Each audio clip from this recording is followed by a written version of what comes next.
The sound of laughter echoed through the elegant dining room. Crystal chandeliers sparkled overhead while expensive wine glasses clinked together. My mother, Evelyn, stood at the center of the room, proudly introducing guests to my younger brother, Daniel, the family's favorite. I stood quietly near the entrance, holding my 6-year-old son's hand. His name was Noah. He squeezed my fingers tightly as everyone stared at us. Then the front door opened again.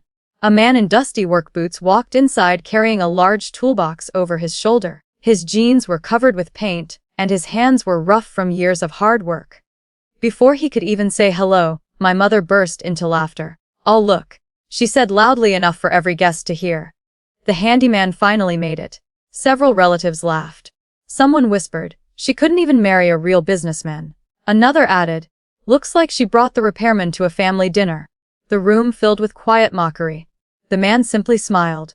He was my husband, Ethan. For 12 years he had worked with his own hands, repairing homes, restoring old buildings, and helping families rebuild after storms. He never wore expensive suits, he never bragged, he simply worked. I lowered my eyes, embarrassed. Not because of Ethan, but because my own family never respected honest work. Before I could speak, my son Noah gently let go of my hand. He looked at me with a calm smile. "Mum," he whispered. "Stay calm." Something about his voice made me freeze. He wasn't scared. He wasn't angry. He looked confident. He walked toward his grandmother. The room became silent. My mother crossed her arms. "And what are you smiling about?" she asked. Noah looked up at her. "You'll see." No, everyone laughed again. My brother Daniel shook his head. Kids have big imaginations. Ethan quietly placed his toolbox beside the wall and greeted everyone politely. No one answered. Instead, they ignored him. Dinner began. Conversation centered around promotions, luxury vacations, expensive cars, and investments. Every few minutes someone threw another joke toward Ethan. "So how many toilets did you fix today?" "Still climbing ladders." "When are you getting a real career?" Ethan smiled every single time. Never once did he answer with anger. Under the table I held his hand. "I'm sorry," I whispered. He squeezed mine. "Never apologize for someone else's heart." Those words stayed with me forever. Halfway through dinner, the front gate suddenly opened. Outside, several black luxury SUVs slowly entered the driveway. Every guest turned toward the window. "What is happening?" My mother frowned. "Did someone call security?" 3 men in dark suits stepped out.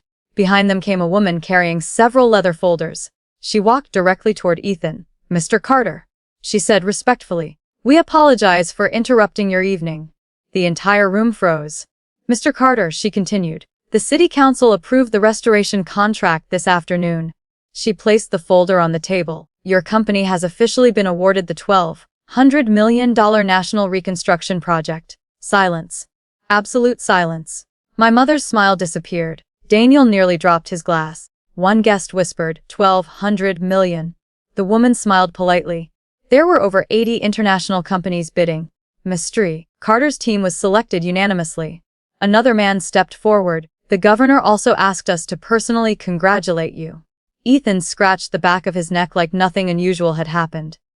"Thank you," he replied quietly. "I'll review the documents tomorrow." Tomorrow, as if billion-dollar contracts happened every day. My mother suddenly stood. "You own a construction company?" Ethan nodded. "A restoration company." She blinked. "I thought you repaired houses." "I do, but we restore hospitals, schools, bridges, churches, and historical buildings across the country." The room felt frozen. Daniel looked pale. "But why do you still carry tools?" Ethan smiled. "Because every employee deserves a boss willing to work beside them." No one spoke. No one laughed anymore. Then Noah walked over and hugged his father. "I told Mom to stay calm." Everyone looked at the little boy. He grinned. "Dad says people should never judge someone by dirty boots. They should look at their heart." Some guests quietly lowered their heads. But the biggest surprise hadn't even arrived. The woman in the suit opened another folder. "Mr. Carter. As requested, we've completed the donation transfer." My mother looked confused. "Donation?" The woman nodded. "Mr. Carter has anonymously funded more than 40 community shelters, 23 children's hospitals, scholarships for hundreds of students off, and rebuilt ovenders destroyed by natural disasters. Total donations over the past decade, $384 million. The room became completely silent.